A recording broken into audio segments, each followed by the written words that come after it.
Nadie imaginaba que aquel niño, rechazado como si fuera basura y arrojado a las calles a los 8 años, un día estaría sentado en un tribunal, vistiendo una toga, listo para juzgar con justicia al hombre que lo había abandonado, su propio padre. Nadie escuchó el llanto de ese niño bajo la lluvia, pero esa noche la justicia empezó a escribir su historia. La ciudad parecía sangrar bajo la tormenta.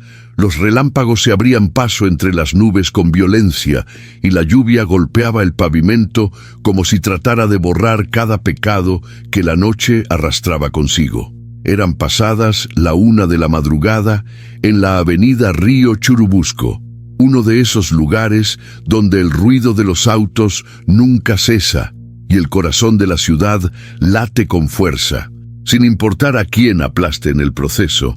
Allí, bajo el puente oxidado, entre sombras, un hombre caminaba con paso errático. En sus brazos llevaba un niño de apenas 5 años, Mateo. El niño iba descalzo, con una camiseta del hombre araña y una mochilita escolar colgando de un hombro. A cada paso, miraba hacia arriba, buscando el rostro de su padre, pero éste no lo miraba.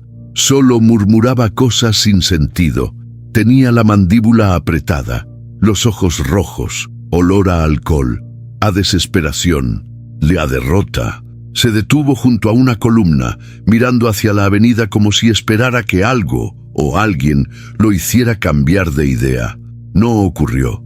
Se agachó, puso al niño en el suelo y le sostuvo la mochila. «Mateo, espérame aquí. No me tardo, ¿sí? Voy por una medicina y regreso». El niño asintió, mudo. El agua le corría por la frente y los pies se le hundían en un charco. «¿Y si me pierdo, papá?», preguntó en voz baja. El hombre se detuvo, respiró hondo y sin mirar atrás, simplemente se fue. Mateo lo siguió con la mirada hasta que su silueta se borró entre los faros de los autos. Se quedó solo, bajo la lluvia, bajo el mundo. Pasaron 5 minutos, después 10, luego 20. La mochilita se empapó. Mateo la apretó contra su pecho como si así pudiera protegerse de todo lo que no entendía.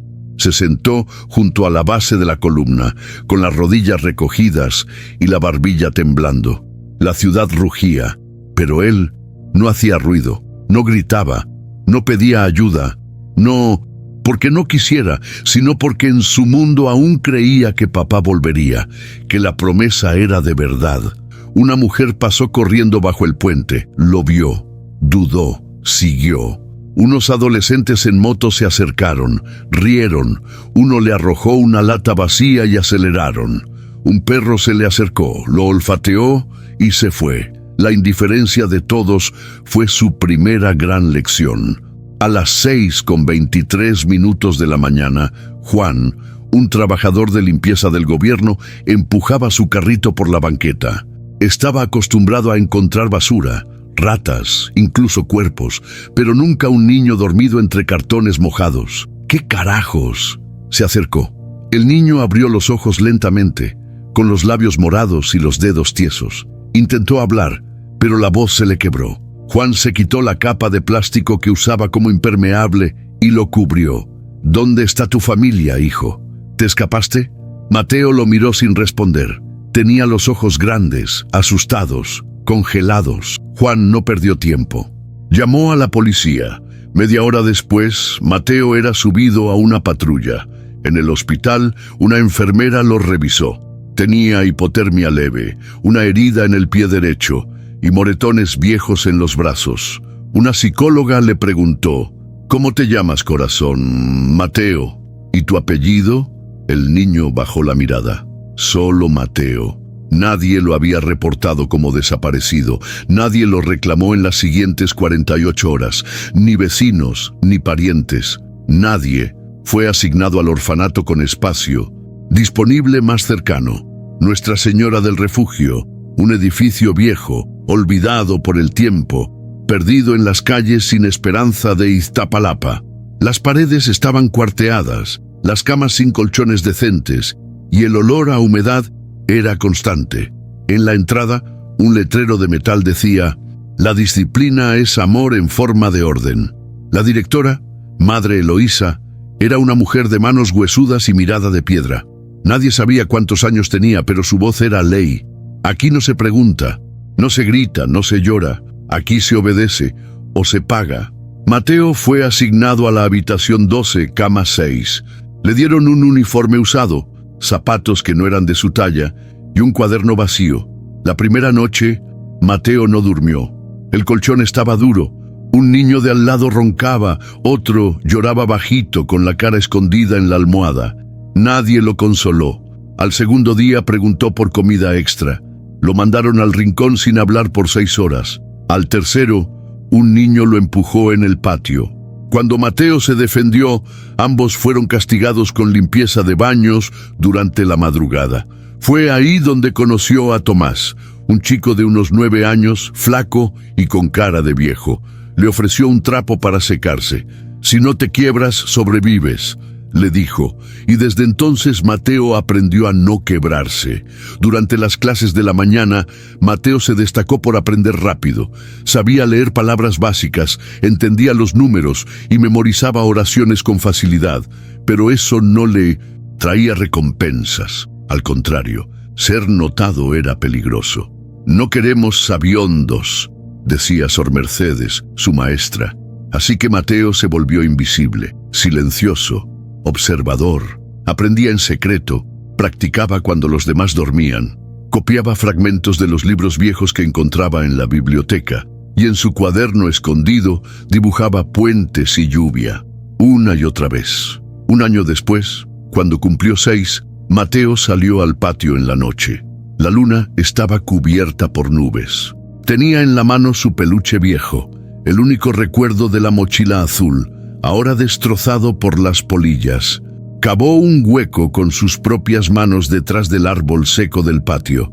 Lo enterró, sin palabras, sin lágrimas. Ese fue su adiós a la infancia. Desde ese momento solo le quedó avanzar, a su modo, a su ritmo, con el recuerdo grabado como una cicatriz. Décadas más tarde, un tribunal de la Ciudad de México se llenaba de murmullos. Un juicio importante, un caso de fraude, evasión fiscal, abuso de poder. El acusado, Joaquín Fernández Ibarra, entró con traje caro, esposado, aún con la arrogancia en la mirada. El juez en la sala era Mateo. Ya no era un niño, era un hombre alto, serio, de rostro impenetrable. Su toga negra era símbolo de algo más que autoridad. Era el escudo que se había forjado con cada golpe recibido en su infancia. ¿El acusado se declara culpable o inocente? Joaquín levantó la vista y entonces lo reconoció. Los ojos, esa mirada. Mateo. Mateo no mostró emoción. Yo sí lo recuerdo, señor Fernández. Cada palabra, cada paso, cada mentira. Yo no supe qué hacer, hijo. Era joven, estaba solo. Yo también estaba solo. Tenía 5 años y aprendí a vivir con eso. Usted, en cambio, eligió huir. Silencio total. No estoy aquí para vengarme. Estoy aquí para impartir justicia, algo que usted nunca conoció. El tribunal lo observaba en silencio. Las cámaras captaban cada gesto.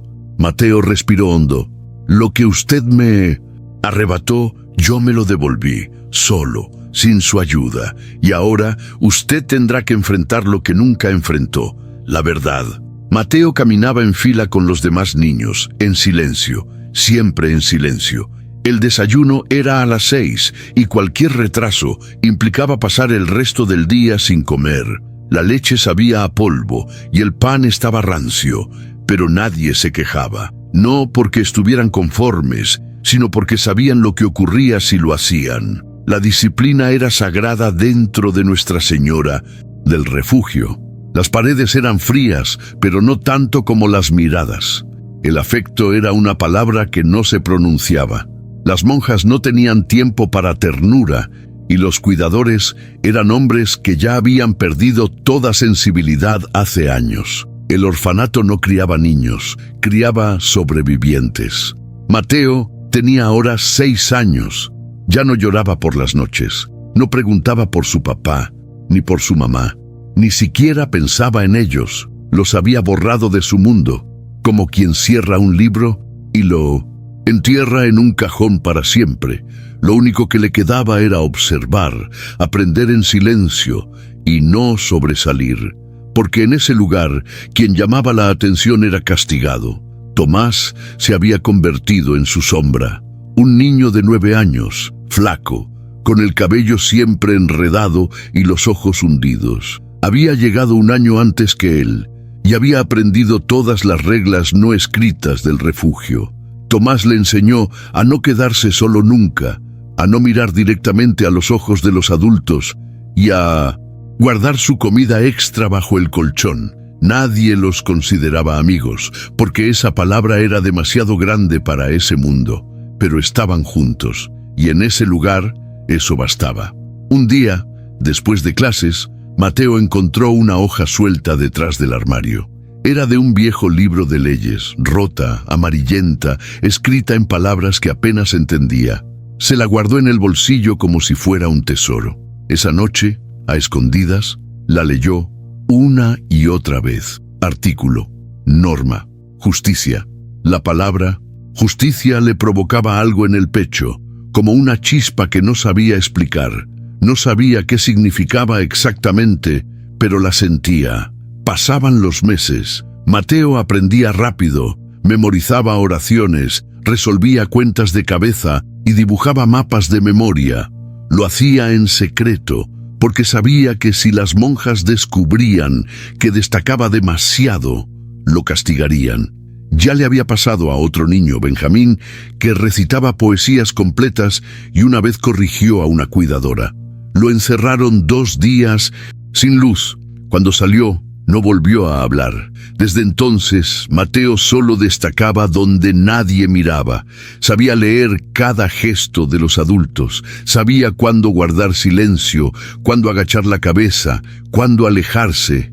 Tomás hablaba poco, pero cada palabra suya era ley para Mateo. Le contaba historias que escuchaba en la cocina, rumores sobre niños que desaparecían cuando los adoptaban ciertas familias, no porque se fueran felices, sino porque nadie volvía.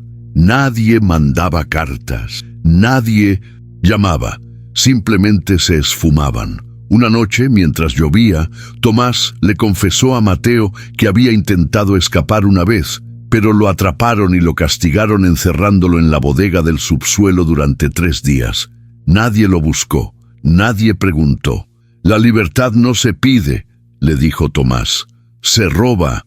Mateo lo miró sin comprender del todo, pero esas palabras se le quedaron grabadas como si fueran una promesa.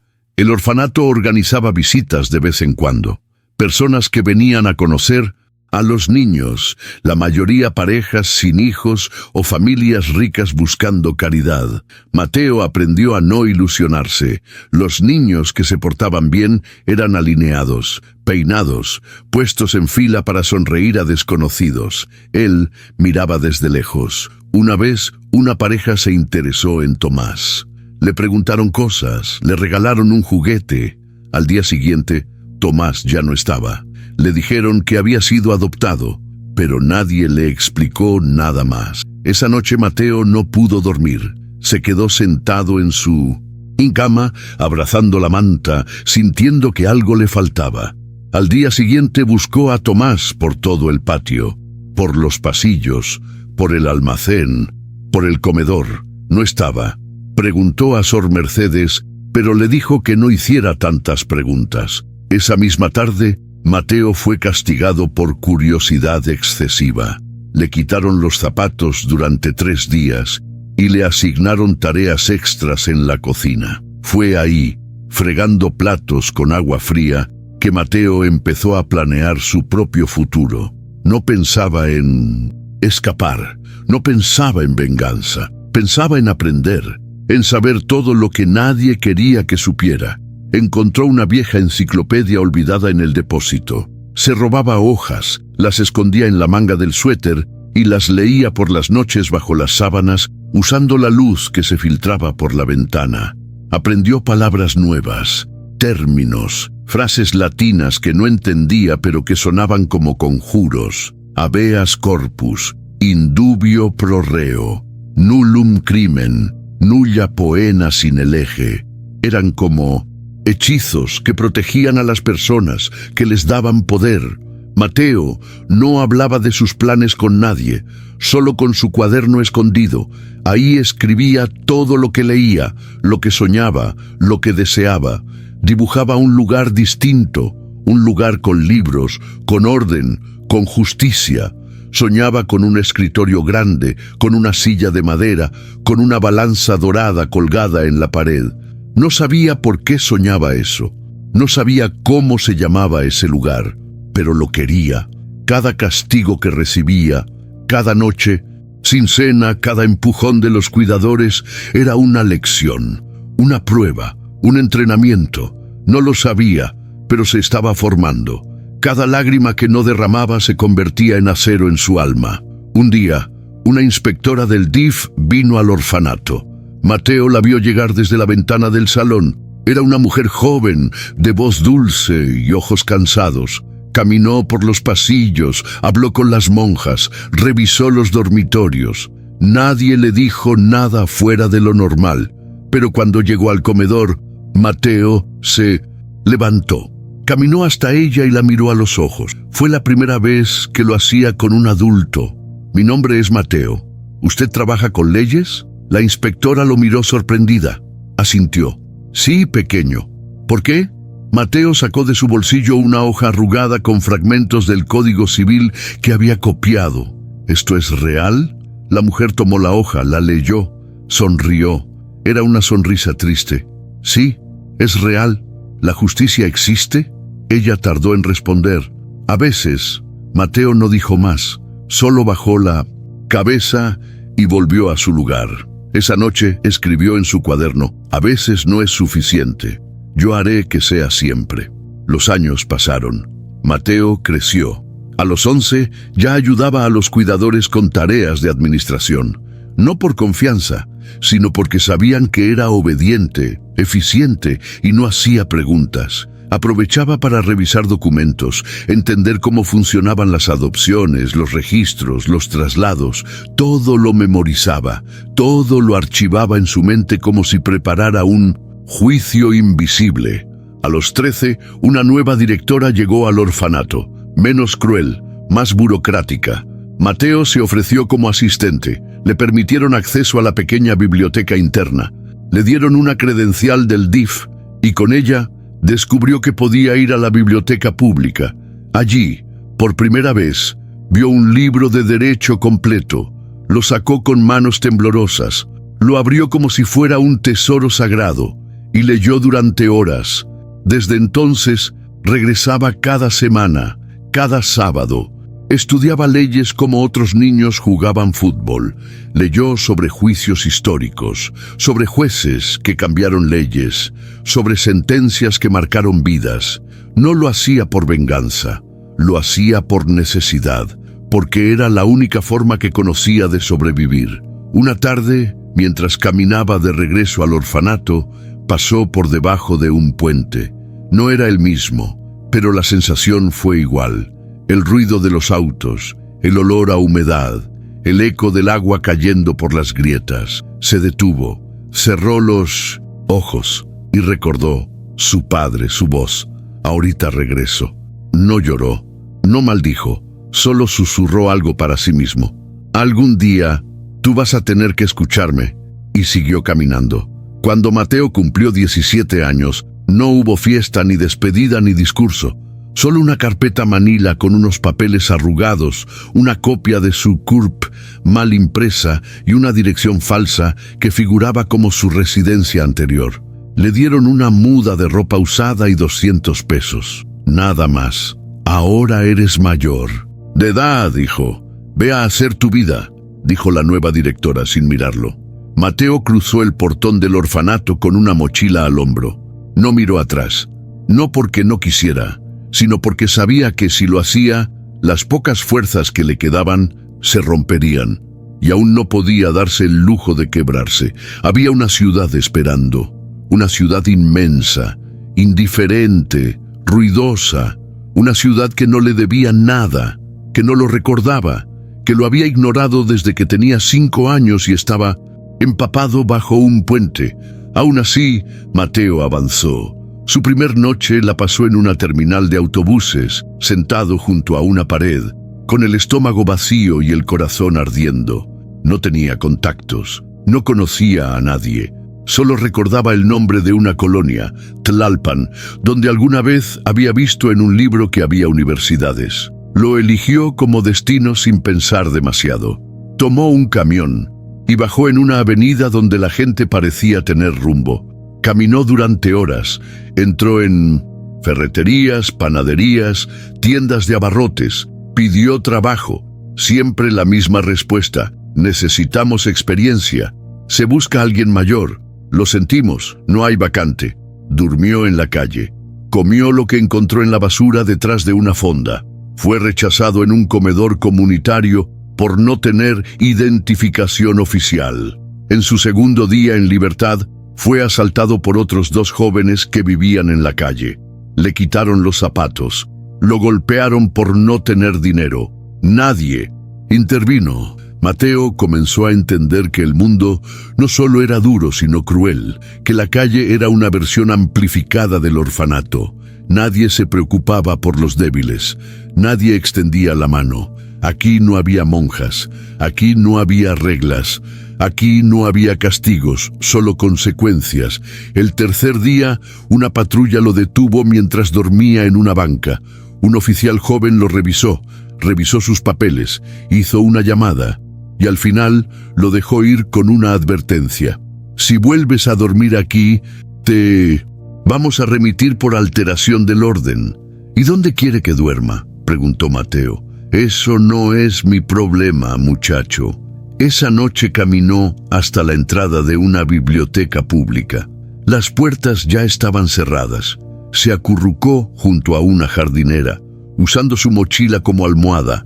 No durmió bien. Las ratas merodeaban. El frío lo hizo temblar toda la noche. Lloró en silencio, por primera vez en años. No por miedo, no por dolor, por impotencia. Al día siguiente, se coló a la biblioteca en cuanto abrieron. Caminó entre los estantes como si fueran santuarios. Se sentó frente a una mesa y pidió un libro. No por distracción, no por placer. Lo hizo porque sabía que los libros eran su única salida. Comenzó a leer códigos legales, biografías de jueces, artículos sobre derechos humanos. Lo hacía con hambre, con rabia, con desesperación. Anotaba en servilletas que recogía del suelo, memorizaba párrafos enteros. Soñaba, entre páginas, con una vida que no doliera. La bibliotecaria, una mujer mayor de lentes gruesos, lo observó durante varios días. Finalmente se acercó. ¿No vas a la escuela? No tengo papeles, respondió Mateo sin levantar la mirada. ¿Tienes dónde vivir? No. La mujer no preguntó más. Solo le deslizó una libreta vieja y un bolígrafo. Toma, para que anotes en algo más digno que una servilleta. Fue el primer gesto de bondad en días. Mateo no lo agradeció con palabras. Solo inclinó la cabeza y lo guardó con cuidado. Esa noche, escribió en la primera hoja: «No me van a destruir».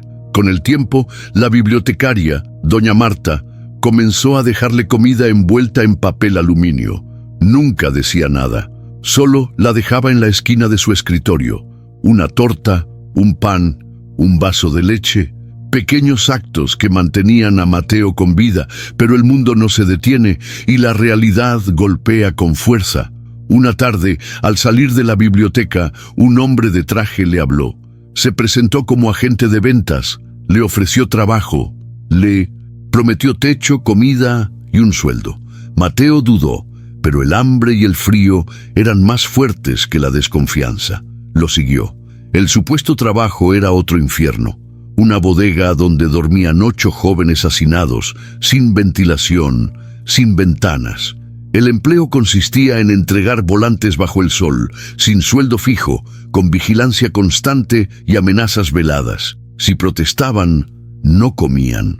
Si intentaban irse, eran golpeados. Mateo comprendió que había caído en una red de explotación. Una noche, uno de los chicos intentó huir. Al día siguiente no volvió. Nadie preguntó.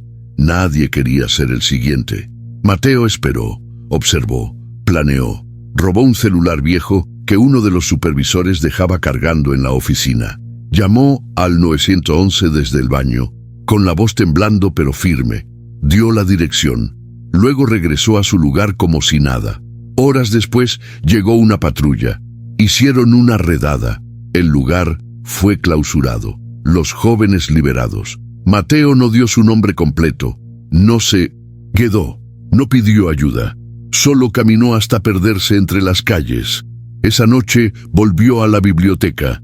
Doña Marta lo vio llegar con un rasguño en la ceja y la ropa sucia. No preguntó nada. Solo lo dejó entrar. «Tú no perteneces a ese mundo», le dijo por primera vez con voz firme. «¿Y a cuál pertenezco? A uno que aún no existe, pero que tú puedes construir». Mateo se quedó mirando sus manos. Eran pequeñas, delgadas, pero fuertes.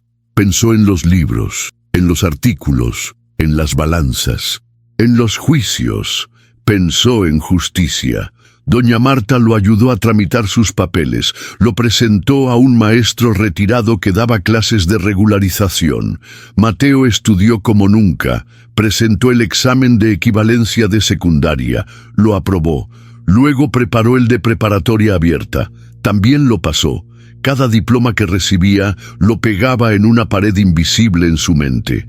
La universidad era otro mundo, no tenía cómo pagarla, pero encontró una convocatoria para una beca en Derecho. Aplicó, lo entrevistaron, les habló de su pasado sin adornos, sin drama, sin mentiras, solo la verdad.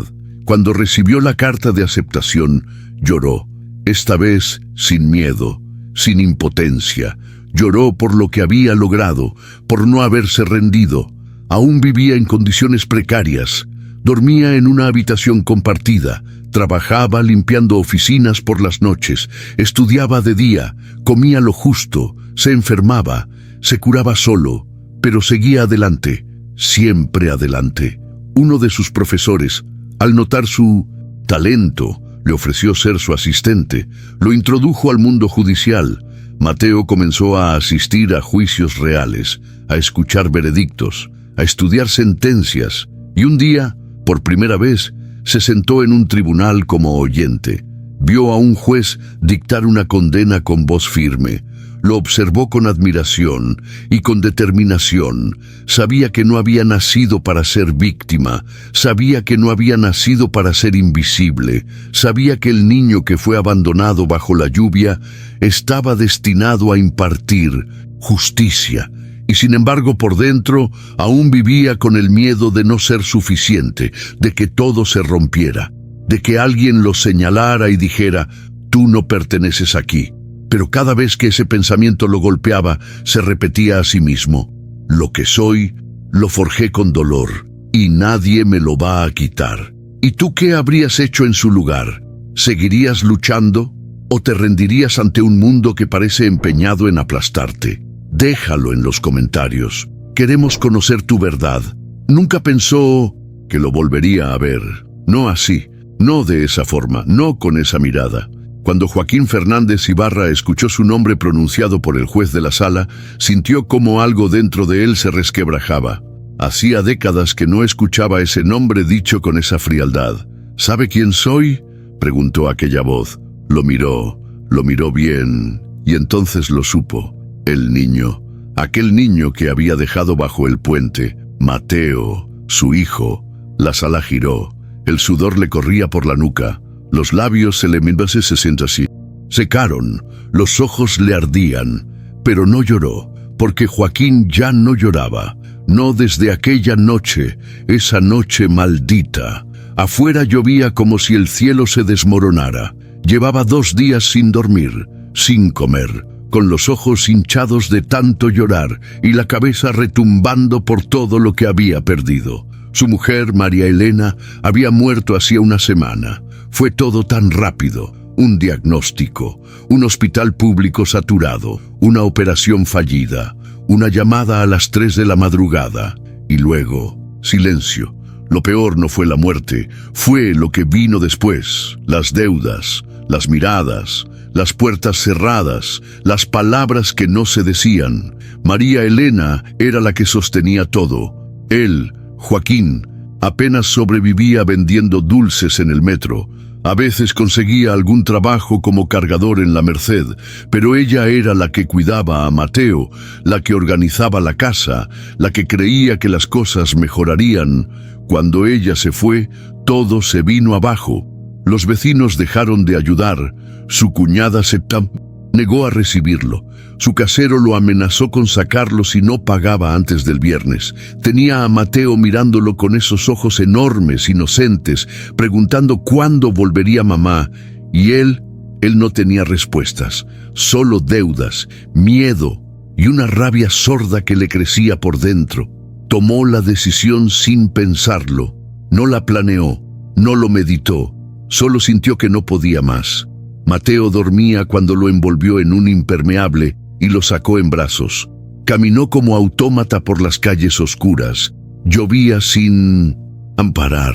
Cada paso era más difícil que el anterior. «Papá, ¿a dónde vamos?» «A buscar a mamá». Mentira. Pasaron frente a una estación de policía. No se atrevió a entrar. Pasaron junto a una iglesia. No tuvo valor de tocar la puerta. Se detuvo bajo un puente. Vio los autos pasar como fantasmas. Ahí el corazón le tembló. El alma se le quebró. «Espera aquí, hijo. Solo un momento». Mateo no preguntó, no suplicó. Solo lo miró. Y eso fue peor. Lo dejó ahí, en el suelo, en la lluvia, y se fue. Caminó sin rumbo. Los relámpagos iluminaban su rostro como si lo castigaran. Lloró, gritó, vomitó detrás de un árbol. Quiso volver. Juro que quiso volver, pero no lo hizo. ¿Por qué? Ni él lo sabía con certeza. ¿Cobardía? ¿Locura? ¿Desesperación? ¿Una parte de él que creía que Mateo estaría mejor sin él? Volvió al puente al amanecer, pero ya no estaba. Buscó, preguntó. Nadie sabía nada. Un recolector le dijo que la policía había recogido a un niño. Fue a la comisaría. Dio un nombre y falso. No encontró registros. Ahí decidió borrar todo, incluso su propio nombre. Comenzó una nueva vida en otro estado. Cambió de identidad. Consiguió trabajo en un taller mecánico. Sobrevivió. Se convenció de que lo había hecho por Mateo, que fue un acto de amor retorcido, que con él no tendría futuro. Nunca volvió a casarse, nunca tuvo más hijos, nunca olvidó. Cada noche veía esos ojos, esa lluvia, ese momento. Pasaron los años. Lo único que supo fue lo que escuchó por casualidad una vez en la radio. Niño encontrado bajo puente es enviado a orfanato. No se dijo el nombre. No se mencionó más, y así vivió, o sobrevivió. Pero ahora estaba ahí, en un tribunal, juzgado por su propio hijo. Y lo peor no era eso. Lo peor era ver esos ojos y reconocer que ya no había rastro del niño, solo de un hombre, uno fuerte, uno roto, sí, pero de pie. Él estaba ahí por otros delitos, fraude, evasión, asociación ilícita. Había caído en malos negocios. Lo arrestaron por lo que hacía ahora, pero lo estaban juzgando por lo que hizo entonces, porque Mateo no necesitaba condenarlo, solo necesitaba que lo escuchara. Y eso, para Joaquín, eso era el verdadero castigo. ¿Crees que lo que hizo merece perdón? ¿O no hay redención para un padre que abandona a su hijo? Comenta abajo. Tu opinión vale. Mateo salió del tribunal esa tarde con la espalda erguida, pero el alma hecha cenizas. Había sostenido la mirada de su padre durante todo el juicio, sin temblar. Había hablado con la voz firme, sin permitir que una sola emoción filtrara debilidad. Y sin embargo, al caminar por el pasillo vacío del edificio judicial, sintió cómo cada paso le pesaba como si cargara una piedra en el pecho. No era por compasión. Era por algo peor, confusión. No entendía por qué verlo así, viejo, deteriorado, esposado. No le traía la satisfacción que pensó sentiría.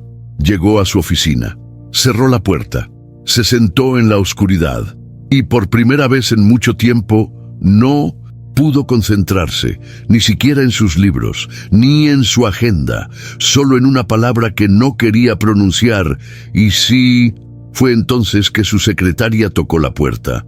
«Juez Mateo, hay alguien que insiste en verlo. Dice que es importante, que es del orfanato». Mateo sintió que algo en su estómago se tensaba. ¿Del orfanato? Una mujer, anciana, dice llamarse Eloísa. Ese nombre le cruzó el pecho como un rayo. Madre Eloísa. No podía ser.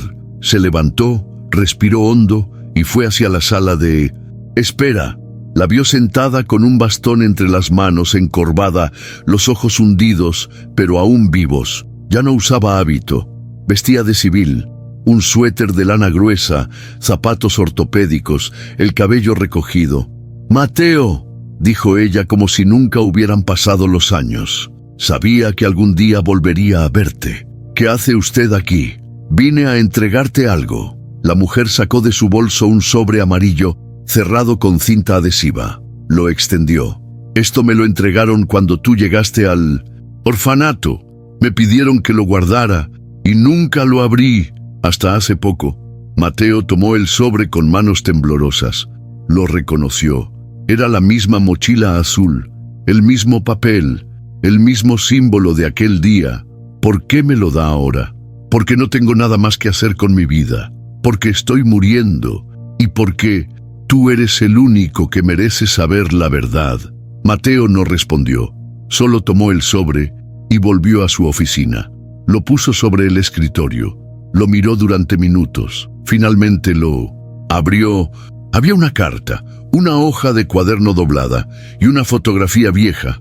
La carta estaba escrita con torpeza, con manchas, con rabia. Era de su madre, de María Elena. Si algún día alguien encuentra esto, si alguien lo lee, que sepa que hice todo lo que pude por mi hijo, que no fue mi decisión dejarlo, que me quitaron la fuerza, me quitaron la voz. Y si no regreso, es porque no me dejaron regresar. Mateo sintió que el suelo se movía. La fotografía lo mostraba a él, pequeño, en brazos de su madre. Sonreía. Ella también. Al dorso, una nota. Mateo y mamá. Diciembre de 1998. Buscó la fecha de la carta. Estaba fechada 2 días antes de que ella muriera, pero algo no cuadraba. Mateo comenzó a buscar. Pidió acceso a los archivos del hospital donde su madre supuestamente había fallecido. Movió contactos. Usó su cargo. Nadie le decía nada concreto. El expediente estaba incompleto, fragmentado. Algo no encajaba. Fue entonces cuando encontró el nombre, Dr. Carlos Villeda. El médico que firmó el acta de defunción localizó su dirección. Ya estaba jubilado. Vivía en un barrio tranquilo. Mateo fue hasta allá. Tocó la puerta. El médico abrió, viejo y encorvado, pero lúcido. «¿Usted firmó el acta de defunción de María Elena Vargas hace más de 20 años?» El médico lo miró con recelo. «¿Quién pregunta?» «Soy su hijo, Mateo Fernández Vargas». El hombre palideció. Tú no podías estar aquí». «¿Por qué?» El doctor dudó. Luego lo dejó pasar. Adentro, el silencio era espeso. Yo no supe qué pasó con el niño. Pensé que lo habían desaparecido, que el padre lo habría entregado. Pero tú... Estoy vivo y quiero saber la verdad. El doctor suspiró. Tu madre no murió en esa operación. Sobrevivió, pero quedó en coma. A los días, despertó. Lo que nadie sabía era que ella había sido internada con golpes que no correspondían a un accidente. Había señales de violencia. Sospechamos del esposo, pero no teníamos pruebas. Mateo no podía creer lo que oía. «¿Entonces ella vivió?» «Sí, por semanas, pero su marido se presentó y exigió la custodia. Firmó documentos y se la llevó. Al parecer la trasladaron a otro lugar. Después desaparecieron. Yo denuncié. Pero en ese tiempo, ya sabes cómo era todo. El caso fue archivado. La versión oficial fue que murió por complicaciones. Pero esa carta cambia todo». Mateo sintió que el aire le faltaba. Su padre había mentido, su madre había vivido, había sido sacada del hospital y Mateo había sido abandonado no por pobreza, sino para borrar todo rastro de lo que Joaquín había hecho. Volvió a su oficina en silencio. Se encerró. Lloró como no lo hacía desde niño. Ahora todo tenía otro sentido. No había sido un accidente. No había sido desesperación. Había sido traición. A los días, volvió al tribunal. Joaquín lo esperaba esposado. «Voy a decir mi última palabra», dijo Mateo en la audiencia final. Todos en la sala se pusieron de pie.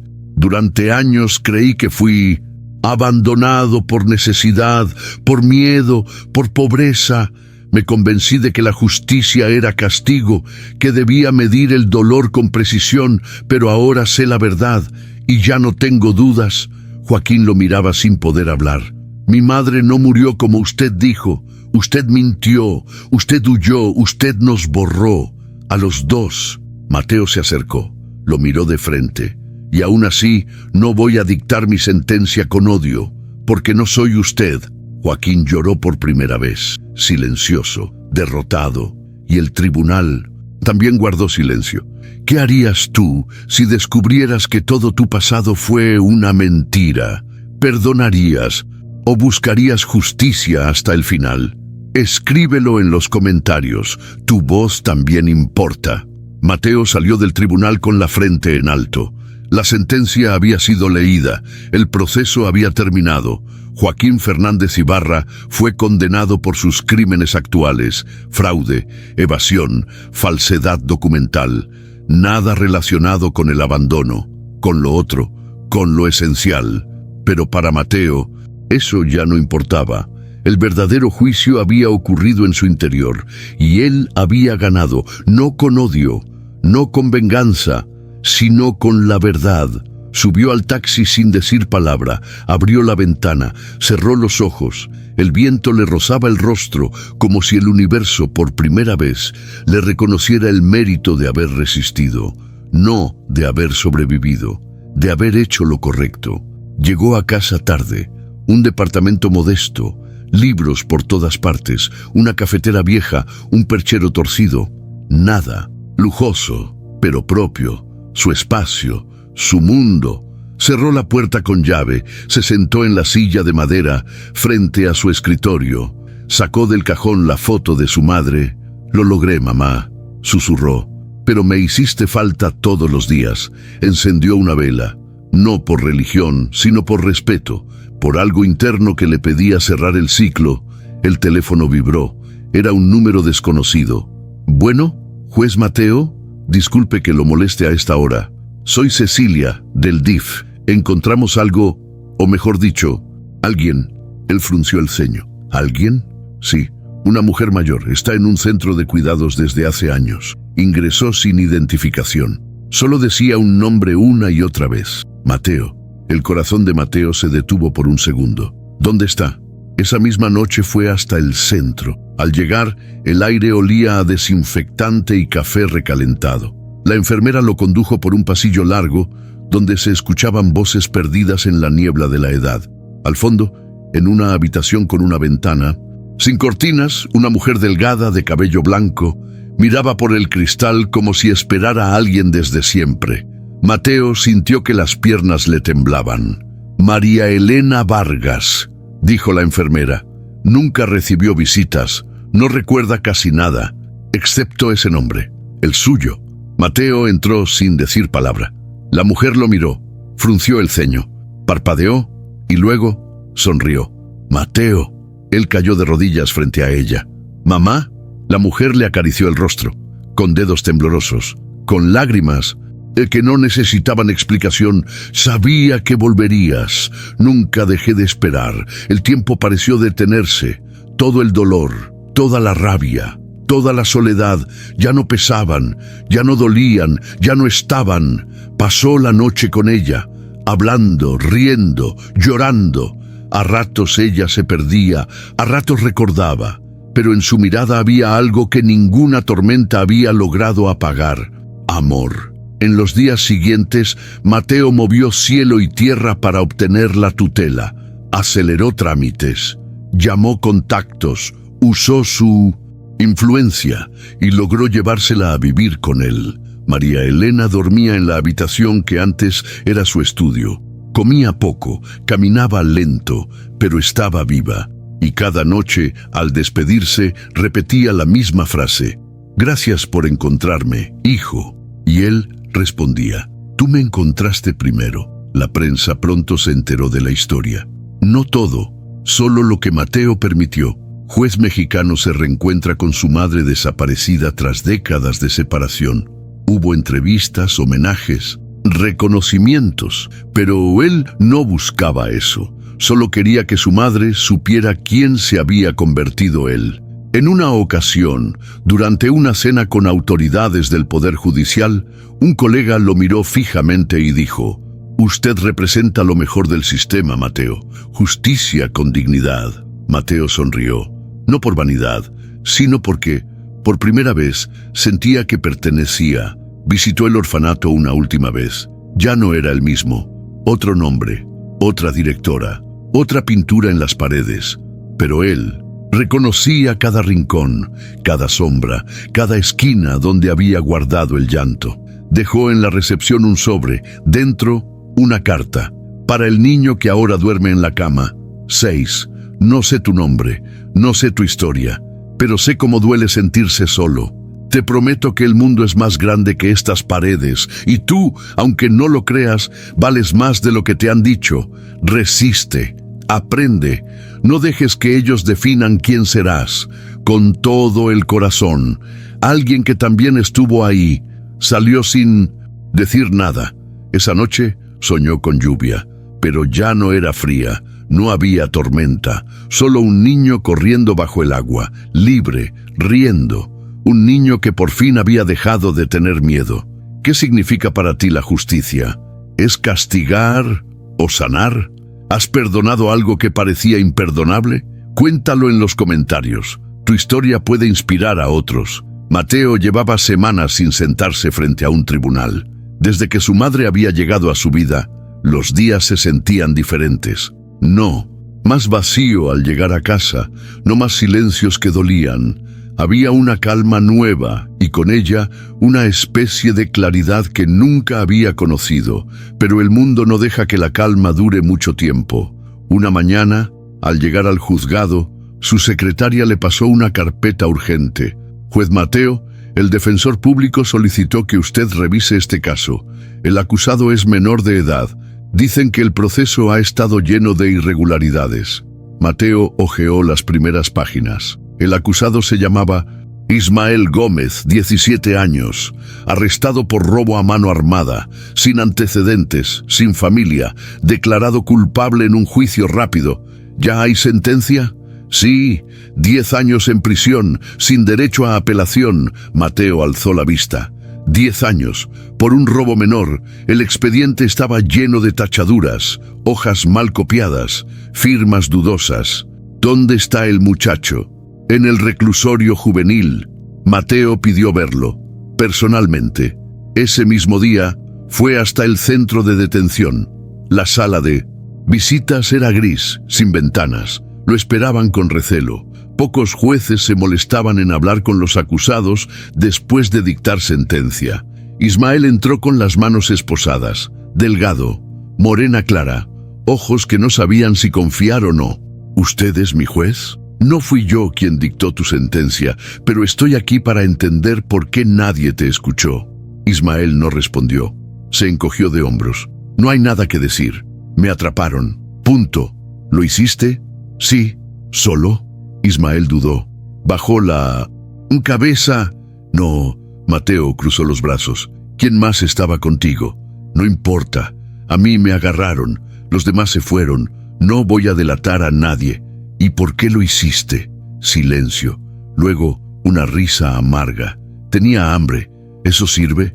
Mateo lo miró a los ojos. ¿Dónde están tus padres? Mi madre murió cuando tenía 10. Mi papá está preso desde antes de que yo naciera. He vivido en casas temporales, dormido en la calle, lo de siempre, lo de siempre. Esa frase golpeó a Mateo con fuerza. ¿Alguien te explicó tus derechos? ¿Cuáles derechos? Mateo pidió copia del juicio. Al revisarlo confirmó sus sospechas. No hubo defensa real. No hubo tiempo para pruebas. Fue tratado como adulto, condenado por presión mediática. Un caso más en una larga lista. Esa noche Mateo no durmió. Miró a su madre dormida. Recordó a Tomás. Recordó el orfanato, las calles, el hambre. Recordó lo que se siente estar solo en un mundo que no te quiere. A la mañana siguiente, pidió reabrir el caso. Lo hicieron con resistencia. Algunos colegas lo criticaron. Es un delincuente, no vale la pena. ¿Para qué meterse? Pero Mateo no retrocedió. Durante el nuevo juicio, presentó las irregularidades. Mostró que la detención fue ilegal, que el joven no tuvo defensa adecuada, que la sentencia violaba normas básicas de protección de menores. Llamó testigos, presentó informes, habló con convicción, no como juez, como ser humano. Ismael lo observaba desde su celda, incrédulo. Nadie había hecho eso por él, nadie, jamás. La sentencia fue anulada. Ismael fue liberado bajo custodia del DIF, con beca para continuar estudios y con seguimiento psicológico. Mateo no podía adoptarlo, ni debía, pero lo visitaba cada semana. Le llevaba libros. Hablaban durante horas. Una tarde, Ismael le preguntó, ¿por qué hiciste todo eso por mí? Mateo sonrió. Porque alguien debió hacerlo por mí, y no lo hizo. ¿Tú también estuviste preso? Sí, pero no en una cárcel de concreto, en una peor, en la que te construyen cuando te hacen creer que no vales nada. Ismael bajó la mirada. Yo aún siento que no valgo nada. Entonces haz lo que yo hice. Conviértelo en gasolina. Lucha hasta que tu voz pese más que tu silencio. Ismael no respondió, pero algo en sus ojos cambió. A los meses, Mateo recibió una carta escrita a mano. Era de Ismael. Decía, gracias por ver algo en mí cuando yo ya no veía nada. Gracias por no rendirte. Prometo que no te voy a fallar. Mateo la guardó junto a su cuaderno viejo, aquel donde, de niño, había escrito, no me van a destruir. Había logrado más que justicia. Había logrado interrumpir el ciclo. Había usado su dolor para evitar el dolor de otro. Y eso era redención. ¿Tú también crees que todos merecen una segunda oportunidad? ¿O hay errores que no se pueden perdonar? Deja tu respuesta en los comentarios. Cada historia merece ser escuchada. Los aplausos lo incomodaban. Nunca le gustó ser el centro de atención. Pero ahí estaba, en el estrado principal del Congreso de Justicia Nacional, frente a decenas de jueces, abogados, defensores públicos, ministros, estudiantes. El moderador acababa de terminar la introducción. Con ustedes, el honorable juez Mateo Fernández Vargas, ejemplo de integridad, humanidad y resiliencia dentro del sistema judicial mexicano. Mateo respiró hondo, caminó hacia el micrófono, miró a la audiencia, jóvenes que querían cambiar el mundo, jueces mayores con miradas cargadas de escepticismo, funcionarios que aplaudían sin saber muy bien por qué, y en una esquina de la primera fila, su madre, María Elena, con el cabello blanco, los ojos dulces y un bastón en las piernas. Lo miraba como si cada segundo valiera oro. Mateo ajustó el micrófono, no sacó papeles, no tenía discurso escrito. Cuando tenía 5 años, fui abandonado bajo un puente, en una noche de lluvia, aquí mismo en la Ciudad de México. Nadie me buscó, nadie preguntó por mí. Me encontraron al amanecer, temblando de frío. No tenía papeles, no tenía nombre completo, no tenía a nadie. Silencio absoluto. Fui enviado a un orfanato. Sobreviví allí. No viví, sobreviví. Aprendí a no llorar, a no hablar, a no esperar nada. Lo único que me mantuvo en pie fueron los libros. En ellos encontré algo que nadie me daba: sentido. Mateo hizo una pausa. Su voz era firme, pero suave. No hablo de esto por pena. No quiero su lástima. Lo digo porque la justicia no empieza en los juzgados. Empieza en los lugares donde nadie mira.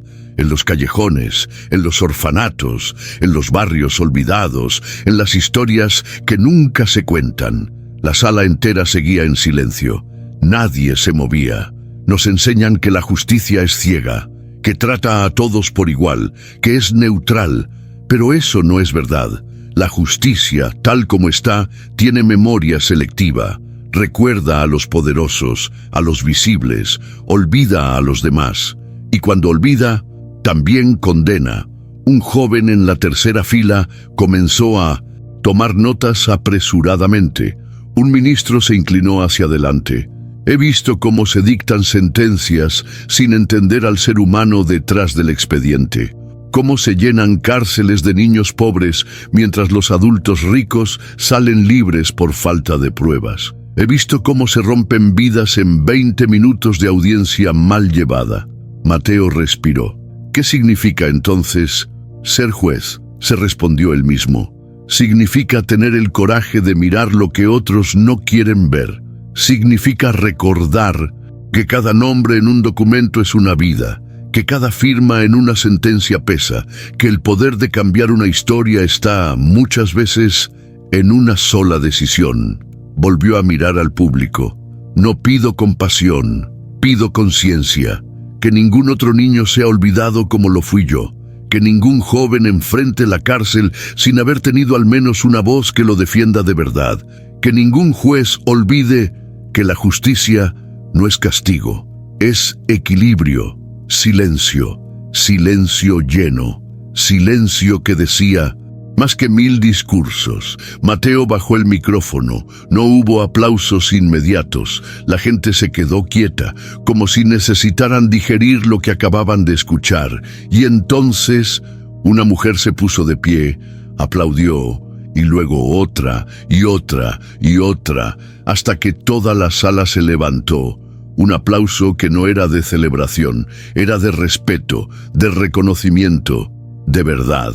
Mateo no sonrió, solo bajó la mirada, cerró los ojos, y por dentro se sintió libre. Horas después, en casa, María Elena le sirvió un café tibio. ¿Estás cansado? Un poco. ¿Orgulloso? No, tranquilo. Eso es mejor. Mateo miró por la ventana. Afuera, la ciudad seguía rugiendo. Coches, gente, vendedores, lluvia. ¿Sabes qué es lo que más me dolió de todo? ¿Qué? No haber tenido una infancia, no haber tenido memoria feliz. Y sin embargo, hiciste que valiera la pena. Mateo asintió. Sacó un cuaderno viejo del cajón, el mismo de cuando era niño. Lo abrió. Página tras página llena de frases, dibujos, pensamientos, nombres, y al final, una hoja en blanco. Tomó una pluma. Escribió: la justicia comienza con la memoria, y la mía ya no me duele. ¿Qué significa para ti ser justo? ¿Dónde comienza la verdadera justicia? ¿En la ley o en el corazón? Déjanos tu reflexión en los comentarios. Tus palabras pueden iluminar la vida de alguien más. Era una mañana común. Mateo se había levantado temprano. María Elena todavía dormía. Preparó café, revisó correos, marcó 2 audiencias en su agenda y se dispuso a salir. La lluvia caía con ritmo constante, fina, como un susurro lejano. Mientras caminaba por el pasillo del edificio judicial, se cruzó con un joven abogado que lo miró fijamente. Era nuevo, delgado, nervioso, con maletín gastado y papeles sueltos en la mano. ¿Juez Fernández?, preguntó con voz entrecortada. Sí, tengo algo que creo que necesita ver. Es sobre su padre. Mateo frunció el ceño. Mi padre ya fue sentenciado. No exactamente. El abogado le entregó una carpeta gris. No tenía sello oficial. Mateo la tomó con recelo. La abrió. Lo que vio dentro le heló la sangre. Fotocopias de registros bancarios, informes médicos, cartas escaneadas con firmas conocidas y una nota escrita a mano que decía: Joaquín Fernández no actuó solo. Fue parte de una red. Lo abandonaron a propósito. Buscaban algo más que dinero. Mateo levantó la vista. El joven abogado ya no estaba. Buscó con la mirada. Nada. Desapareció entre la gente. Regresó a su despacho. Cerró la puerta. Se sentó, abrió cada hoja con cuidado, revisó, contrastó firmas, fechas, documentos y entonces lo vio, un nombre, una firma, un rostro del pasado, Tomás, su compañero del orfanato, su sombra, su primer amigo. Su nombre aparecía en uno de los informes, como testigo, como denunciante y luego como desaparecido. Mateo se quedó inmóvil, sentía las manos heladas, la garganta cerrada. Tomás nunca había sido adoptado, nunca había sido transferido, había sido silenciado. Uno de los papeles, claramente filtrado de manera ilegal, mostraba un registro cerrado del DIF. En él constaba que Tomás había sido declarado muerto por causas no especificadas, semanas después de haber denunciado malos tratos en el orfanato, firmado por Madre Eloísa. Mateo se levantó de golpe, buscó su cuaderno viejo, lo abrió. Ahí estaba, la página donde había escrito el nombre de Tomás años atrás. Recordó su rostro, su voz, aquella noche de la lluvia. La libertad no se pide, le había dicho, se roba. Ahora entendía por qué nunca volvió. Al anochecer, volvió al asilo donde Eloísa había estado. Preguntó por ella. Murió hace 3 semanas, respondió la recepcionista. Tenía cáncer. No dejó familiares, solo un sobre con su nombre. Le entregaron un sobre pequeño, cerrado con cera roja. Mateo lo abrió. Dentro había una sola hoja. No fui mejor que los demás, lo permití, lo vi y callé. Ese orfanato ocultaba más de lo que cuidaba. Tomás fue el primero que intentó hablar. Yo lo hice callar. Perdóname si puedes, pero no olvides, la justicia real apenas comienza. Al volver para casa, Mateo sintió un nudo en el estómago. Subió las escaleras, abrió a Chave. María Elena no estaba en la sala. Pensó que tal vez estuviese durmiendo. Mamá, silencio. Entró en la habitación, vacía, cama tendida, ni rastro de ella. El celular estaba sobre la cómoda. Encima un papel doblado con su letra. Mateo, hay cosas que necesito arreglar. Volveré. No me busques. ¿Y cómo cuidaste de mí? El mundo dio vueltas. Abrió el armario. Faltaba su abrigo, una bolsa. El bastón seguía allí, abandonado. Mateo miró por la ventana. No durmió esa noche. Miró el papel una y otra vez, la caligrafía de su madre, las palabras exactas, la ausencia. Volveré. No me busques. Pero, ¿por qué? ¿De qué debía encargarse una mujer que apenas podía caminar sin apoyo? ¿Qué cosas eran tan graves que la llevaran a salir sin avisar, sin celular, sin bastón? A las 3 de la madrugada, aún vestido, revisó nuevamente cada rincón del departamento. No había signos de violencia, ninguna puerta forzada, nada robado. Pero faltaba algo.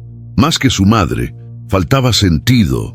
En su escritorio, la carpeta con los documentos entregados por el misterioso abogado seguía abierta. Mateo la repasó de nuevo, y esta vez buscó más allá de los nombres conocidos. Encontró una firma. Lic. Gustavo Ballesteros, un exfuncionario del DIF, hoy retirado. Años atrás, firmó las transferencias de varios menores desaparecidos del sistema, entre ellos Tomás y otros nombres que le resultaban vagamente familiares. Buscó su dirección. Tardó horas, pero la halló. Un fraccionamiento privado en Tlalpan. Fue hasta allá sin avisar. Tocó la puerta a las 7:30 de la mañana. Le abrió un hombre mayor, de bata, con rostro pálido y gesto alarmado.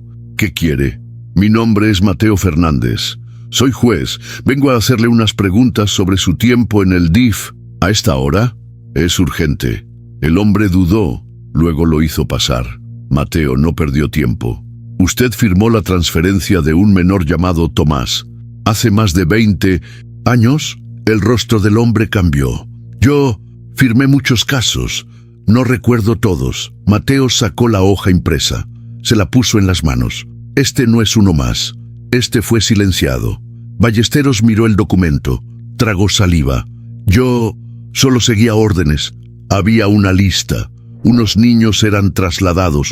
Nunca supe a dónde. Algunos volvían, otros no. Los papeles llegaban con firmas ya hechas. ¿Quién daba las órdenes? Silencio. ¿Quién? El hombre respiró hondo. Una fundación. Se llamaba Hogar Luz de Esperanza, pero nunca supimos si realmente existía. Se manejaba como albergue privado. Decían que ofrecían mejores condiciones, pero luego comenzaron los rumores. Mateo lo miró fijo. ¿Qué tipo de rumores? Maltratos, experimentos, tráfico de menores, gente poderosa involucrada, pero nadie hablaba. Un colega denunció y lo desaparecieron. Mateo se quedó inmóvil. ¿Y mi madre? ¿Usted supo de ella? Ballesteros lo miró, confundido. ¿María Elena Vargas? Sí, ella trabajó con nosotros brevemente, como psicóloga en formación, pero desapareció tras hacer preguntas sobre los expedientes. Creímos que había renunciado. Fue hospitalizada, luego secuestrada. Su marido la sacó. Fingieron su muerte. Ballesteros lo entendió todo en silencio. Alguien no quería que se supiera la verdad. Mateo se levantó. Ahora yo sí quiero saberla, y nadie va a callarme. Antes de salir, el exfuncionario dijo algo más.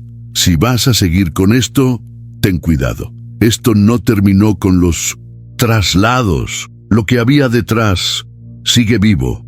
Las siguientes horas fueron frenéticas. Mateo ordenó a su secretaria filtrar información sobre cualquier propiedad registrada bajo el nombre de Luz de Esperanza o sus variantes. A través de una fuente de confianza en la fiscalía, encontró una dirección en desuso en el estado de Morelos, oficialmente cerrada desde hace 15 años. Sin embargo, seguía pagando impuestos. A las 11 de la mañana estaba en camino. El sitio era una construcción antigua rodeada de vegetación, un muro blanco agrietado, un portón oxidado con un candado nuevo. Mateo sacó su credencial judicial. Tocó. Nadie respondió. Rodeó el muro. Encontró una reja rota. Entró. El lugar estaba deshabitado. Polvo. Silencio.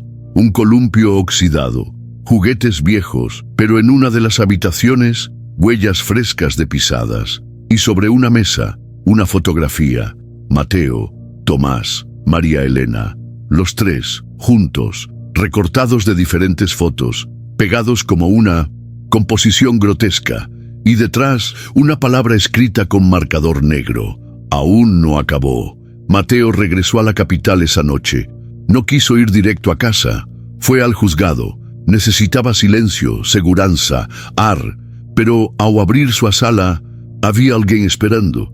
Sentado em sua cadeira com uma pasta no colo, o jovem advogado. Hola, juez, dijo sin sorpresa. Sabía que vendrías. ¿Quién eres? Eso no importa. Lo que importa es lo que sé, y lo que estás a punto de descubrir. ¿Dónde está mi madre? El joven sonrió. Eso depende de ti. Abrió la carpeta, sacó un sobre, lo empujó hacia Mateo. Dentro había una carta, escrita a mano. Mateo, no confíes en nadie, ni en el sistema, ni en los jueces, ni en los papeles. Yo también estuve en Luz de Esperanza. Fui llevada allí cuando tenía 17 años, antes de conocerte. Vi cosas que no puedes imaginar. Guardé silencio durante años, pero ellos saben que recuerdo. Me encontraron. Y si tú lees esto, es porque me fui por voluntad. No, porque no quiero que te usen para llegar a mí. Tú hiciste tu camino limpio. No dejes que lo manchen. No me busques. Sigue siendo tú y no tengas miedo. Ellos sí lo tienen. Mateo apretó los puños. Sentía que el mundo giraba sin control. ¿Ella está viva? Por ahora sí, respondió el abogado. Pero todo depende de lo que hagas a continuación. Mateo lo miró con furia. ¿Quién te manda? El joven se encogió de hombros. Solo soy un mensajero. Pero puedo decirte algo. Si sigues, te vas a encontrar con verdades que no podrás deshacer. Y no solo sobre tu madre, sino sobre ti. ¿Qué quieres decir? El abogado se levantó, se acercó, le susurró al oído. Nunca te preguntaste por qué tú sobreviviste. ¿Y Tomás no? Mateo retrocedió. Quiso responder, pero el joven ya salía por la puerta. La justicia, juez, también mata, y desapareció. ¿Qué pasó realmente en Luz de Esperanza? ¿Qué sabe María Elena que tantos temen? ¿Y qué secreto esconde el pasado de Mateo que aún no ha salido a la luz? Escribe tu teoría en los comentarios. Esta historia aún no termina. Mateo llegó temprano al tribunal al día siguiente, con los ojos enrojecidos y el estómago vacío. Había pasado la noche en vela, leyendo la carta de su madre una y otra vez, buscando entre líneas algo que le indicara dónde estaba. Algo más que palabras escritas con el pulso de alguien que ya no creía tener tiempo. Encendió su computadora. Quiso acceder a los registros del caso de Luz de Esperanza. Nada. El archivo había sido removido. Intentó ingresar por una ruta alterna con privilegios de juez. Error 403. Prohibido. Frunció el ceño. Intentó con otro sistema. Usuario no autorizado. Tomó su teléfono. Llamó a su contacto en la fiscalía. No encuentro el expediente que me mandaste ayer. ¿Qué expediente? El de la Fundación Cerrada, la que investigamos juntos. Silencio del otro lado. Mateo, yo no te envié nada. La línea se cortó. Mateo se quedó paralizado. El mundo había comenzado a cerrarse sobre él. Una hora después, su secretaria entró con el rostro pálido. Juez, han solicitado una revisión urgente de su desempeño judicial. Hay una denuncia anónima por abuso de poder. Dicen que usted manipuló pruebas en el caso del menor Ismael Gómez. ¿Qué? También preguntaron si usted tuvo contacto irregular con reclusos y si usó recursos personales para influenciar en sentencias. Mateo se puso de pie. Eso es mentira. Lo sé, pero están moviendo algo grande. Vino gente de la Contraloría. Dijeron que revisarán sus juicios de los últimos 5 años. En ese momento, Mateo comprendió. La maquinaria había despertado y lo tenía en la mira. A las 3 de la tarde recibió una notificación formal. Suspensión temporal de sus funciones mientras se investigaban los señalamientos. Dejó el despacho bajo vigilancia. Su tarjeta de acceso fue bloqueada. Su correo clausurado. Los funcionarios que solían saludarlo con respeto, ahora lo miraban con frialdad. Regresó a casa. No había rastro de su madre, no había rastro del joven abogado, solo silencio y una ciudad que rugía como si no le importara. Los días siguientes fueron un desfile de humillaciones. Lo citaron a declarar. Le leyeron preguntas con tono burlón. ¿Usted cree que la justicia debe estar por encima de la ley? ¿Es cierto que liberó a un menor sin pruebas sólidas por simpatía personal? ¿Acostumbra a actuar fuera del protocolo? Mateo respondía con firmeza, pero cada palabra era recibida con escepticismo. Una noche, al regresar a su departamento, encontró la puerta entreabierta. Adentro, todo revuelto, su computadora desaparecida, su cuaderno viejo, quemado a medias en la cocina, el retrato de su madre, roto. No había robos, solo intimidación. Llamó a la policía. Tardaron 2 horas en llegar. Tomaron notas sin interés. ¿Puede que se haya confundido usted? Tal vez dejó la puerta mal cerrada. Mateo no respondió. Ya entendía el juego. A la mañana siguiente, apareció su rostro en redes sociales. Una publicación anónima afirmaba que había liberado delincuentes peligrosos, que era parte de una red progresista que buscaba debilitar el sistema judicial. Los comentarios eran crueles. Otro juez vendido. Por eso estamos como estamos. Ojalá lo metan preso. ¿Quién protege a los buenos cuando los jueces protegen a los malos? Mateo cerró el teléfono.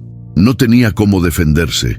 Una semana después, fue citado de emergencia al edificio central del Consejo de la Judicatura. Entró a la sala. Había 3 consejeros, todos hombres, rostros serios, miradas sin compasión. Juez Mateo Fernández Vargas, la gravedad de las acusaciones en su contra amerita la apertura de un juicio administrativo. Mateo asintió. Estoy dispuesto a responder por cada acto mío. Uno de ellos frunció el ceño. Usted ha sido señalado por tomar decisiones con base en emociones personales. Eso no es justicia. Eso es ideología. No es ideología defender a un menor sin defensa. No es ideología investigar una red de corrupción dentro del DIF. Los consejeros se miraron entre ellos. ¿De qué red habla? Luz de Esperanza. ¿Les suena? Silencio. Esa institución no existe. Nunca existió. Mateo sacó la carta de su madre, la puso sobre la mesa. Ella estuvo ahí. Yo también. Uno de los consejeros tomó la hoja. La leyó. Esto no es prueba. Es solo una carta. Ni siquiera hay firma oficial. Puede ser un montaje. Mateo lo miró. ¿Y si lo fuera? ¿Por qué mi expediente desapareció? ¿Por qué mi computadora fue robada? ¿Por qué mi cuaderno quemado? Quizás para ocultar cosas que usted mismo no quería que salieran a la luz, dijo otro. Mateo entendió. Ellos ya habían decidido. Esa noche salió a caminar sin rumbo. Pasó por calles que conocía desde niño. La panadería donde alguna vez le regalaron pan viejo. La reja donde se escondía para leer a oscuras. El parque donde soñó con ser alguien distinto. Caminó hasta el puente. El mismo puente, el de la lluvia, el del abandono. Se detuvo ahí, el viento soplaba fuerte, el cielo amenazaba con llover. Cerró los ojos, pensó en Tomás, en su madre, en Ismael, en sí mismo, y se preguntó, ¿vale la pena seguir? Sintió la sombra del abismo, un paso más, y el silencio. Entonces un sonido, un timbre, un mensaje. Abrió el celular, un video, una grabación, la voz de su madre. Mateo, si estás viendo esto, es porque lograste resistir. No te dejes destruir. Ellos creen que pueden silenciarte, pero no saben quién eres. La imagen era borrosa, grabada desde un lugar oscuro, pero era ella. Te criaste en el abandono, pero hiciste justicia con tus propias manos. No pares, porque si tú caes, muchos más caerán. El video terminó, y Mateo por primera vez en días sonrió. ¿Será Mateo capaz de resistir hasta el final? ¿Quién está detrás de las falsas acusaciones? ¿Tú aún crees en la justicia cuando todo parece estar en su contra? Cuéntanos en los comentarios. Tu voz también importa. El video no decía dónde estaba, no decía quién lo había grabado, no decía si María Elena estaba a salvo, pero decía lo suficiente, decía que aún respiraba, que no se había rendido y que esperaba que él tampoco lo hiciera. Mateo pasó la noche sentado en el suelo de su departamento, con la laptop abierta frente a él y todos los archivos rescatados que aún tenía. Lo habían despojado de sus accesos oficiales, pero no de su memoria, ni de su convicción. Sabía cómo funcionaba el sistema. Sabía que había que buscar donde nadie miraba. Sabía que la única manera de romper el cerco era hacer algo que ellos no esperaban: hablar en público. Al día siguiente, se presentó como invitado en un foro universitario de derechos humanos donde había sido anunciado meses atrás. Le habían dicho que, dada su situación judicial, tal vez sería mejor cancelar, pero él pidió la palabra. La sala estaba medio llena, muchos alumnos, algunos profesores, pocos jueces. Se paró frente al micrófono. Mi nombre es Mateo Fernández Vargas. Fui juez de primera instancia durante más de una década. He dictado cientos de sentencias, muchas de las cuales me han quitado el sueño. Pero ninguna me ha hecho temblar tanto como las que nunca me dejaron emitir. La sala enmudeció. Mateo proyectó en la pantalla del auditorio una imagen, la fachada de una antigua construcción. Esto es Luz de Esperanza, un albergue cerrado en los registros, pero abierto en las sombras. Aquí desaparecieron niños, aquí se silenciaron voces, aquí fui borrado del sistema. La reacción fue inmediata: murmullos, celulares grabando, gente tomando notas. No tengo miedo, ya me lo quitaron todo, pero me dejaron algo que vale más que cualquier toga: la verdad. Mostró fotos, fragmentos de documentos. Habló de Tomás, de Ismael, de su madre y de los nombres que había encontrado conectados al caso: funcionarios, jueces, directores de instituciones públicas. Si algo me pasa, si no me ven más, ya saben por qué fue, pero al menos habré dejado un registro. Alguien más tomará la antorcha. Cuando terminó, un estudiante se levantó. ¿Y qué podemos hacer nosotros? Mateo lo miró con fuerza. No se callen, no se dejen domesticar. El sistema cuenta con su obediencia. Lo que no sabe manejar es su indignación. Al día siguiente, el video del foro estaba en todas partes, redes sociales, blogs, medios independientes. Pronto, un canal de televisión nacional lo contactó. «Queremos escucharlo en vivo», le dijo la periodista, «pero debe saber que van a intentar detenerlo antes». «Ya lo están haciendo», respondió Mateo, «pero no me van a detener ahora». La entrevista fue transmitida en horario estelar. Mateo habló con la misma serenidad con la que dictaba sentencias, pero con una verdad que quemaba. «No estoy luchando solo por mí. Estoy luchando por cada niño que fue olvidado, por cada madre que fue silenciada, por cada caso que nunca tuvo justicia». Horas después recibió una llamada. «Juez Fernández», dijo la voz al otro lado, ronca, mayor. «Tengo algo para usted». «¿Quién habla?» «Alguien que cuidó a su madre. Ella me pidió que lo contactara cuando fuera el momento». Le dio una dirección, una casa en las afueras de Toluca. Mateo fue al día siguiente. Lo recibió un hombre mayor, médico retirado. Le entregó una caja de madera con papeles. «Ella estuvo aquí hace años. Se escondió bajo otro nombre. Me dijo que si algún día usted llegaba, le diera esto». Dentro de la caja Mateo encontró lo impensable: registros originales del orfanato, listas de traslados ilegales, notas médicas de niños maltratados, cartas firmadas por Tomás, cartas de María Elena, una grabación de audio. La voz era de ella, temblorosa pero nítida. «Mateo, si esto llega a ti es porque aún estás peleando. Te dejo todo lo que logré salvar. No pude proteger a Tomás, no pude protegerte a ti, pero puedes proteger a otros. Hazlo. Y si puedes, encuéntrame». Con esos documentos, Mateo armó una denuncia formal, pero no la presentó a las autoridades judiciales. No confiaría en nadie dentro del sistema. La llevó directo a la prensa. Uno de los medios más influyentes del país publicó un especial titulado «Los niños de nadie, red de corrupción en albergues infantiles, involucra a funcionarios y jueces de alto nivel». El país estalló. Las redes se encendieron. Las calles se llenaron de protestas. El Congreso exigió una investigación. Organismos internacionales solicitaron explicaciones. La presión era insostenible. Y entonces, algo cambió. Un juez federal se comunicó con él en secreto.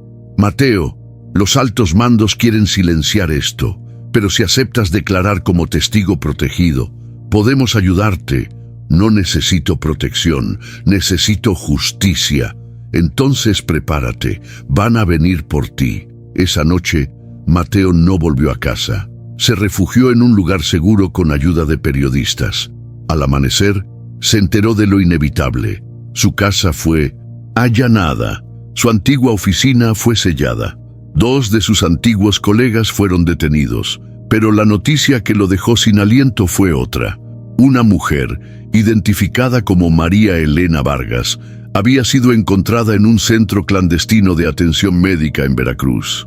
Estaba deshidratada, en estado de shock, pero viva. Mateo voló ese mismo día. Cuando entró a la habitación del hospital, la vio, más delgada, más frágil, pero con los mismos ojos. «Te tardaste», dijo ella, con una sonrisa. «Débil». Mateo se acercó, le tomó la mano. «Nunca dejé de buscarte». Ella cerró los ojos, y por primera vez en décadas, ambos estaban juntos sin miedo.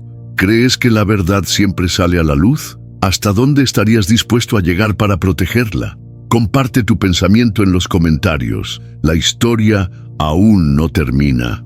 Mateo caminaba por los pasillos del hospital con pasos lentos. Era temprano. Afuera llovía, pero ya no le molestaba la lluvia. La había odiado toda su vida. Pero ahora entendía que la lluvia no era castigo, era memoria. agua que cae sobre la tierra para recordarle que aún está viva. María Elena dormía. Sus signos vitales eran estables. Los médicos decían que había mejorado en tiempo récord, que su cuerpo respondía mejor de lo esperado. Pero Mateo sabía la verdad. No era el cuerpo, era el alma. Estar viva sin miedo, después de tantos años, era eso lo que la estaba curando. Él se sentó a su lado, le tomó la mano. Ella no despertó, pero sonrió en sueños. Entonces Mateo sacó su libreta, una nueva. La vieja había sido quemada, pero sus palabras estaban grabadas en otro lugar. Empezó a escribir: a veces la justicia no llega en forma de sentencia. Llega cuando puedes dormir sin vigilar la puerta, cuando puedes volver a amar sin miedo a que te quiten lo que tienes, cuando el silencio deja de ser un castigo y se convierte en paz. Cerró la libreta, se levantó, sabía lo que tenía que hacer. 2 semanas después, Mateo fue citado por el Consejo Nacional de la Magistratura. Era una sesión pública. La ciudadanía exigía explicaciones, no solo sobre él, sino sobre toda la red que había quedado al descubierto. El escándalo de los orfanatos sacudía todo el país. Las investigaciones estaban abiertas. Los detenidos sumaban decenas, pero aún había quienes querían verlo caer. Entró a la sala con traje gris, sin toga. No era un juez en ese momento. Era un hombre, un hijo, un sobreviviente. Juez Mateo Fernández Vargas, dijo el presidente del Consejo. Esta audiencia se realiza para evaluar su permanencia en el Poder Judicial. ¿Tiene algo que decir antes de que procedamos? Mateo se puso de pie. Sí, silencio. No vine a defenderme. Vine a hablar por todos los que no pudieron llegar hasta aquí. Miró a los consejeros, a la prensa, a las cámaras. Yo fui abandonado a los 5 años. Crecí en un orfanato que hoy está bajo investigación. Sobreviví sin familia, sin nombre, sin historia. Me convertí en juez no para castigar, sino para evitar que otros pasaran por lo mismo. Su voz no temblaba. Hoy, muchos de mis colegas están siendo procesados por haber cerrado los ojos. Yo abrí los míos, y sé que eso tiene un precio. Los murmullos llenaron la sala. Mateo continuó: si me quitan la credencial, seguiré hablando. Si me quitan el cargo, seguiré escribiendo. Pero si me callan, solo demostrarán que aún hay más que temen ser expuestos. Uno de los consejeros lo interrumpió. ¿Está diciendo que el Poder Judicial sigue comprometido? No lo digo, lo demuestro. Sacó un sobre, lo puso sobre la mesa. Aquí hay más nombres, más pruebas, más víctimas, entregadas por personas que aún tienen miedo, pero que decidieron confiar en mí. El silencio se volvió espeso. El presidente asintió. Lo revisaremos. Mateo lo miró con firmeza. No quiero impunidad, quiero memoria, porque si olvidamos, todo volverá a repetirse. La resolución fue emitida una semana después. El juez Mateo Fernández Vargas ha actuado dentro del marco ético y legal, guiado por los principios de protección a la infancia, verdad y debido proceso. Se le restituye su cargo con honores y se le reconoce como servidor público de integridad ejemplar. La noticia recorrió el país. Las calles se llenaron de aplausos. Muchos lloraron frente a sus pantallas. No por Mateo, sino porque, por primera vez, alguien no fue silenciado. En casa, María Elena lo esperaba con un pastel improvisado, un bizcocho seco con una vela torcida. No es tu cumpleaños, pero sentí que lo era. Mateo rió. Es el primer día del resto. Entonces, sopla. Él cerró los ojos y pidió el deseo más simple, que ella estuviera ahí mañana. Nada más. Sopló la vela. Comieron. Hablaron de cosas simples, la vida, los vecinos, los libros, como si fueran madre e hijo desde siempre. Pero no lo eran. Eran más. Eran 2 sobrevivientes, 2 piezas que la historia quiso separar, pero no logró destruir. Días después, Mateo se reunió con Ismael, el joven que una vez rescató del sistema. Estaba diferente, más alto, más fuerte, más tranquilo. ¿Volviste a la escuela? Sí, Me dieron beca. Quiero estudiar Derecho. Mateo sonrió. Vas a ser mejor que yo. Quiero ser como tú. Mateo le puso una mano en el hombro. Entonces, nunca dejes que te digan que no puedes cambiar el mundo. Pero tampoco olvides que el mundo no se cambia con discursos, sino con actos. Ismael asintió. Gracias, gracias a ti, respondió Mateo, porque me recordaste que no estaba solo.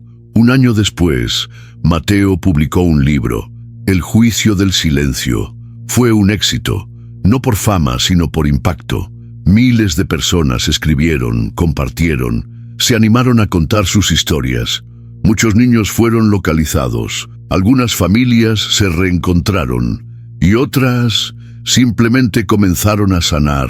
En la dedicatoria decía, a los que sobrevivieron, a los que aún esperan y a los que ya no están, yo no los olvido. Mateo nunca volvió a ser el mismo. Siguió dictando sentencias, pero cada una llevaba algo más que ley. Llevaba memoria, llevaba amor, llevaba fuego. Nunca volvió a sentir odio por su padre.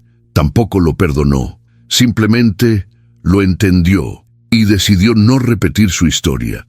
Cada vez que se sentaba frente a un acusado pensaba, ¿qué habría pasado si alguien lo hubiera escuchado antes? Y entonces hablaba, escuchaba, decidía, con la firmeza de la ley y la compasión de quien alguna vez fue olvidado. Una noche, ya mayor, María Elena le pidió que la llevara al puente. ¿Estás segura? Sí, quiero despedirme. Fueron juntos, caminando lento. La lluvia caía suave. Ella se detuvo justo donde todo comenzó. Aquí te perdí, dijo, pero también aquí te encontré de nuevo. Mateo la abrazó. No más despedidas, no, solo memoria. Ella sacó de su bolsa una flor seca. La puso sobre el suelo mojado, por los que no volvieron. Ambos se quedaron ahí, en silencio, mientras la ciudad rugía a lo lejos, y por primera vez la lluvia no dolía. ¿Alguna vez sentiste que tu historia no importaba, que era solo un número más? Mateo fue un número, y luego fue una voz. Tú también puedes serlo. Cuéntanos tu historia, porque mientras haya quien escuche, el silencio nunca ganará.